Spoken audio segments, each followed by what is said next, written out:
Hello, Derrick Sean here. I just saw the Little Mermaid in the theaters last week, and now I'm gonna read the story of it. So listen up. Far beneath the ocean away in the land of the Mer people lived a lovely young mermaid named Ariel. Her home was an undersea palace. Although it was quite magnificent, she hardly ever spent time there. She preferred to go exploring with her little friend Flounder the fish. Ariel loved to collect objects from the world above the sea. She and Flounder would swim in out of sunken ships, picking up whatever caught the little mermaid's fancy. Ariel's father, King Trine, ruled the undersea kingdom. He was very proud of Ariel's many gifts, especially her beautiful singing voice. He had arranged to give a special concert to show his daughter's wonderful talent to all the merfolk. Ariel's sisters sang to begin the concert. Then they sang a special song to introduce Ariel, but Ariel wasn't there.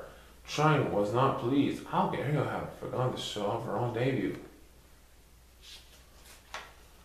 As usual, Ariel was off exploring. She had found a second ship to play in and had forgotten all about the concert. By the time she returned home, the guests had left. Trine was so angry that he ordered Sebastian, a crab who was his court composer, to follow Ariel and to keep her out of trouble. Later that day, Ariel slipped away again, with Sebastian following close behind. She hadn't gone far when a huge shadow darkened the waters above. "It's a ship!" she gasped with delight. Ariel swam to the surface to get a closer look. There were humans on board. One of them was very handsome. Ariel heard the others calling him Prince Derrick. But as Ariel watched, a sudden storm took them all by surprise. To her horror, the ship began to sink. Most of the people on board were able to climb safely into a lifeboat, but the handsome young prince was hit by a falling spar and thrown into the churning water. Ariel knew that humans could not live under the sea. She had to save the unconscious prince. There was no time to lose. She darted for the way to the prince, as her friend Scuttle watched anxiously. Using all her strength, Ariel dragged the young prince to shore. Scuttle was waiting for them. The silly bird put his ear close to Eric's boot. "Sorry, Ariel, I can't make out a heartbeat," said Scuttle. Ariel placed her head on the prince's chest. "Oh, he is breathing, Scuttle," she cried. She was so happy that she began to sing to the prince. At the sound of Ariel's lovely voice, Eric's eyelids began to flutter. "It's going to be all right," Ariel said gratefully. "Now I better get back before father finds out I've left." When the prince opened his eyes, all he saw was there was on Max running up to him. Ariel returned home, but she couldn't forget the human prince.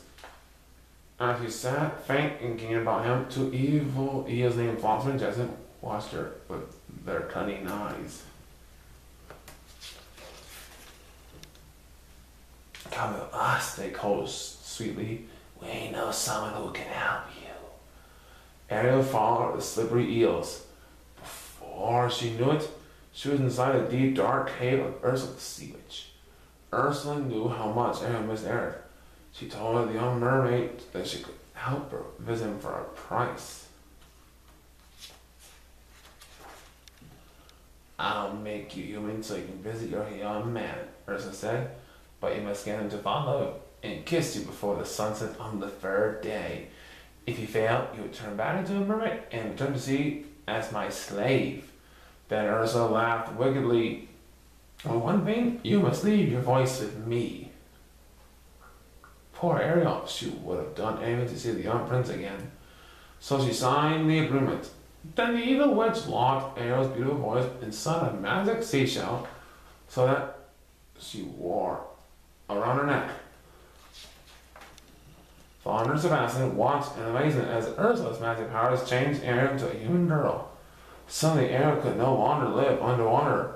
Luckily, her two friends rushed her up to the surface so she could breathe. Ursula cackled with glee. She attempted to make sure Ariel did not get her kiss. Once Ariel was safe on the beach, Scuttle said, "There's something dear about you, Ariel. I just can't put my foot on it." Ariel showed her 2 legs. She wanted to tell Stella about what happened to her, but since Ursula had taken her voice, Sebastian had to explain.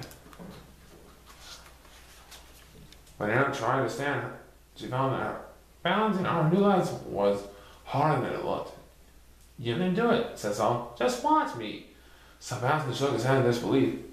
"How am I going to tell the sea king about this?" he wondered. Meanwhile, Eric had not forgotten about the girl who saved his life. Although he hadn't seen her, he had fallen in love with her voice. Eric would have given his entire kingdom to find her. Then, as he was walking with Max, he saw Aaron on the beach.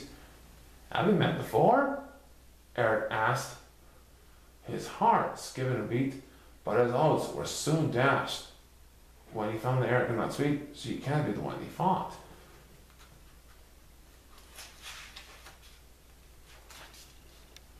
Still, the prince felt sorry for Ariel, so he brought her to his castle.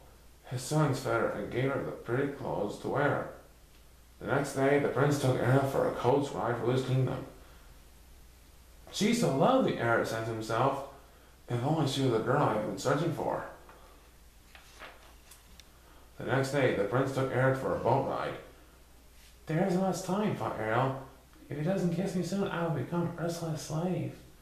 Although Ariel didn't know it, the prince was falling in love and just was about to kiss her.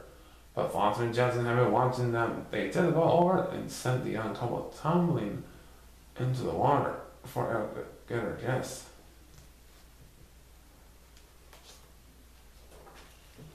Ursula had been watching the couple in her magic bubble. She decided to trick Ariel so Ariel would never get her kiss.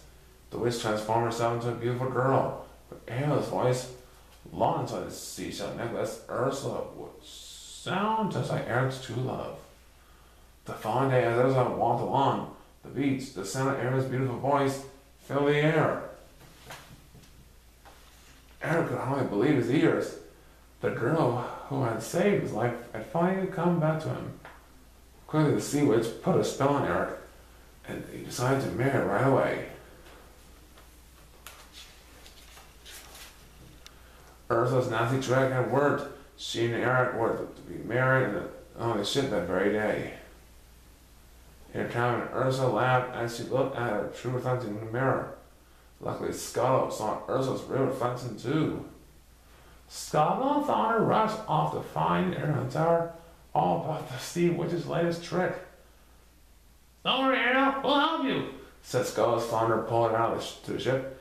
Then Scuttle flew to the ship. With the help of sea lions, pelicans, and other birds, Scuttle stopped the wedding. As Ariel climbed over the railing, the boar birds tore at Ursula's clothing and pulled her hair. The seashell fell from Ursula's neck. When it broke, Ariel's voice returned to her instantly. Ariel called out to warn the prince. Then Eric knew he had been tricked.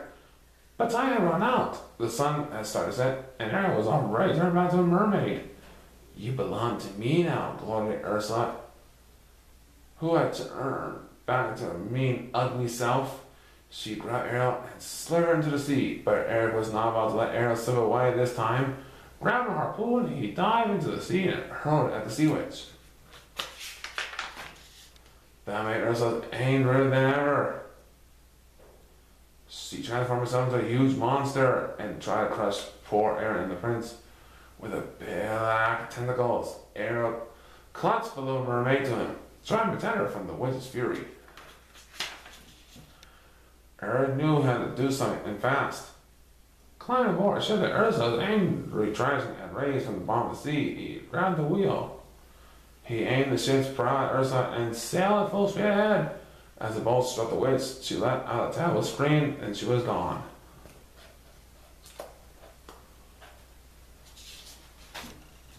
Everyone was glad the sea witch was gone, but Ariel was still unhappy. Even Derrick could see that his daughter was truly in love. So using his magic powers, he granted Ariel her dearest wish. He made her human again. Try to watch as Eric and Ariel walked back to the castle. "I'm going to miss her," King Triton said to Sebastian, "but I know they'll be happy." Soon after that, Eric and Ariel were married in a splendid shipboard wedding with all the her people looking on. And just as King Triton had predicted, They lived happily ever after. The end. I hope you enjoyed this podcast. Everything that went was swimmingly, so give big thumbs up.